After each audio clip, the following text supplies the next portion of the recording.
Welcome to my favorite holiday season. New Year's is like my favorite time of the year because I love that everyone else is celebrating resolutions with me. Resolutions help me become financially free. Resolutions help me figure out how to lose the fat on my body years ago. Resolutions help me improve my marriage. But it's not just a one-time-a-year thing for me. It's actually something that I'm doing all of the time. I'm just glad that I get to celebrate it with you right now. Today's video, we're gonna be talking about money. We're gonna be talking about financial resolutions. There are 6 specific resolutions I started keeping years ago that helped me become financially free. I'm gonna share those with you. And I sincerely believe that if you can keep those resolutions this year and keep moving forward with them, that they're gonna help you have your best financial year yet. 'Cause we're gonna be legends. What we're doing here ain't just scary. It's about to be legendary. A brand new millionaire is created every 50 seconds. And yet 40% of Americans have less than $1,000 in the bank. It's wild. You know, it's the little things we do each and every year with our financial resolutions that I believe determine our financial destiny. Where you wind up 10 years from now, 30 years from now, 50 years from now, comes down to the decisions you make today.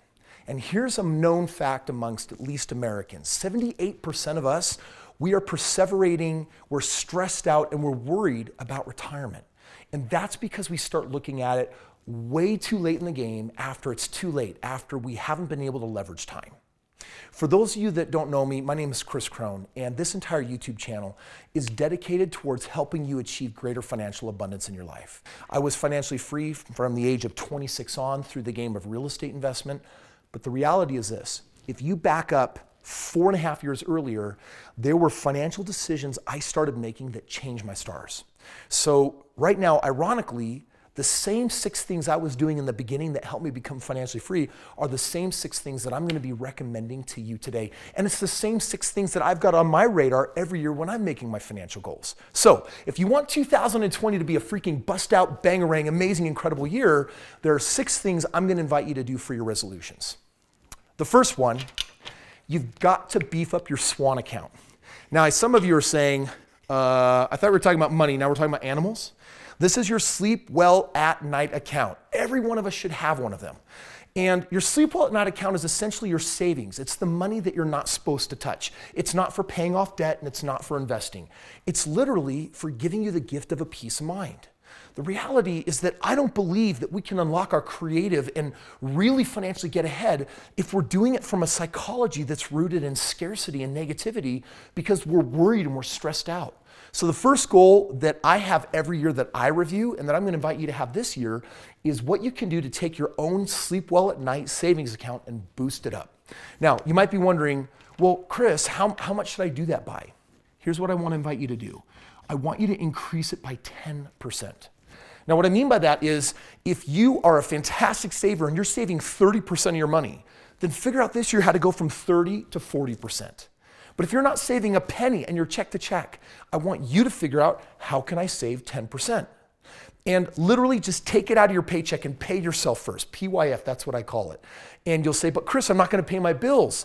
Trust me, you will strategize and you will find a way. This is a priority. Figure out how to pay yourself first so you can have the kind of peace of mind that allows you to sleep well at night. I believe if you're doing that and you're sleeping really good in your bed, then your mind has the ability to get creative and put proper energy and execution into the right ideas. Okay, number 2, I want to challenge you to get some type of side hustle going. And a side hustle could be as simple as monetizing a skill. I know how to play guitar, so I'm going to get a couple of guitar students, or I'm going to mow lawns, right?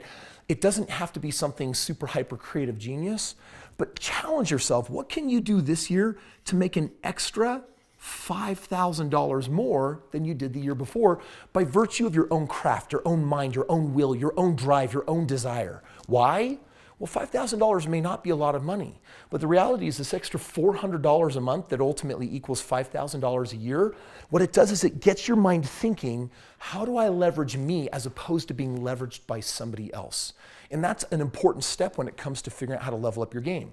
So have a goal. How much extra money can you make this year with your side hustle? By the way, if you have a hustle, then ask yourself, how can you make more money this year than the year before?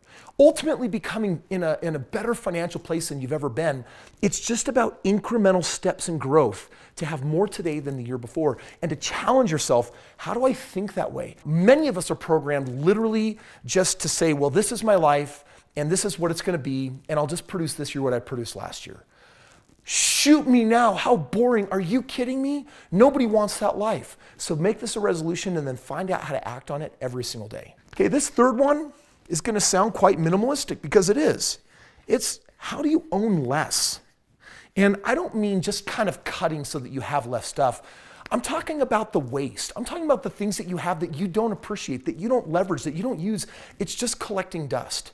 Well, just like like a computer has storage, our mind has storage. And if it's cluttered with a whole bunch of extra garbage, or what about some of the things that you own that you have to make payments every month to keep up on? Like maybe you're not using your cable, but you pay for it every single month, right? I mean, it's just clutter, and financially, it's hurting you. Maybe it's something you've already bought but you don't use, but you could actually sell it. I want to challenge you right now to go find $250 worth of stuff in your house and just sell it, get it listed, put it on some kind of marketplace, and just let go of that stuff. It's not about having less. It is about living life more fully. And so if you want to live life at a higher level, then stop maintaining things that you don't leverage, use, or appreciate. This fourth one is something that I'm super passionate about. It's called delaying gratification. Now, I know some of you look at my lifestyle today and you're like, Kris, you live in a multi-million-dollar house you have for the last, almost 15 years of your life. And dude, I've seen the cars you drive and I've seen the way you travel around the world. And bottom line is you have a really nice lifestyle. Is Kris Krohn delaying gratification? Well, here's my rule in life. You delay gratification in the start of the journey so that you can have extra money to invest with. Most people have been taught to save their money and then basically lock it away in 401ks and IRAs where it's not really earning anything. It's growing at usually 4, 5, 6%. And by the way, according to the rule of 72, your money is doubling every 15 or whatever years. Well, in a 40-year working life, that little bit of money doubling a couple of times or one time, that's not really going to make a huge impact on your financial future. Instead of focusing on saving, we save so that we can invest. And the only way you can save is if you actually do this thing called delaying gratification. The very first house that I bought, I could have bought a nicer house. My first car was like a 1992 red Honda Civic with like 250,000 miles. I could have owned a nicer car. But as I started making more money, I did not increase my lifestyle. For those first almost 5 years, I put all of that money back in investing. And 5 years later, it meant that I could live the lifestyle that I've now been maintaining for basically the last 15 years. Financially free, getting to do what I want when I want, getting to do cool things like making videos like this, been to 40 different countries around the world. And so delaying gratification, I believe, is an essential part of your journey when you're just financially starting out and trying to figure out, how do I get to that place where Kris or other people I respect are at? Or how do I have that money to get there? Well, frankly, you do it just by being really smart. Now, the secret is not to go into a space of fear, but in a space of abundance that says, I'm not withholding this thing that I want so that I can produce more fear and feel horrible and bad, like I want this thing real bad. Reason why you're delaying that is saying, I'm intentionally choosing to put that off because there's something that I want more. I want my own independence. I want to live life on my terms. And to do that, I have to invest, and I need money to invest, so I'm delaying gratification so that I can invest. Okay, here's number 5. You have got to get yourself an updated game plan. And I'm talking about your retirement game plan. I'm talking about your financial future. Most of us have a really sucky, broken financial plan. Like, do the math at the rate you're following it, you'll never get where you want to go. And if you feel that way, then this is the year to say, I've got to level that up. Now, by the way, for those of you, if you're watching this and you're like, but Kris, I don't really have a good game plan and I don't have enough money to be worthy of a game plan, or I haven't really set much aside. There's a link below to talk to a member of my team for free that will actually give you a custom game plan.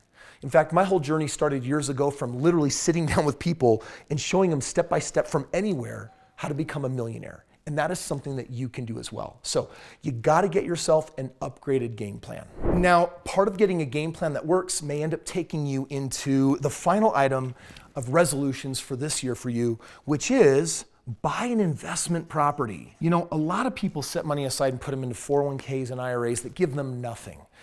An investment property gives you three things immediately. Number one, it gives you growth every single year. In fact, the US Census Bureau from 1963 on says that real estate has averaged a 4.5% growth year over year over year over year. The chart looks like this, and it doesn't matter really where you live in the country for the most part. And so an investment property, it grows, it appreciates, it gains value. 5% roughly a year for 5 years, compounding is like 30%. And by the way, if in 5 years your value goes up of your property 30%, that's a huge boost to your net worth. But on top of that, you can rent that puppy out and actually get some leftover money if you do it smart and intelligently. Get a positive cash flow. Now there's more money every month rather than the same amount or less money. And thirdly, there are huge tax benefits that come with real estate. If you're paying Uncle Sam too much, it's because you're putting too much money in the market and you're not putting enough money into real estate. So my friends, these are 6 things. These are resolutions that I have, and I look at them, and every year, guess what? I've got a goal of how to boost up my sleep well at night account. Now the numbers are boosted really big. My hustles are my businesses that keep growing and expanding. I always try to minimize the things that I'm not leveraging, using, or appreciating. I'm delaying gratification today, not really at all. I had that phase of my life, it's done. My wealth plan is always increasing, and just about every single day, I buy an additional investment property. So the things that I did that got me wealthy are these things, and for the most part, I'm still leveraging them today, and you can do that as well. Thank you so much for watching. Thank you for being a subscriber. Every day I'm coming out with videos designed to unlock your financial genius. We all need to be one to create the financial future that we want. And as a free gift from me to you, if you don't feel like you currently have a wealth plan that excites you, then get one for free from a member of my team. It's literally equivalent to talking with me. They've been certified to basically have me step into your shoes and say, step by step by step, this is what you should do if you want to become financially free. I'll at least show you my way. I don't know if it's going to be your way, but it certainly has worked for a lot of other people, and you might be next.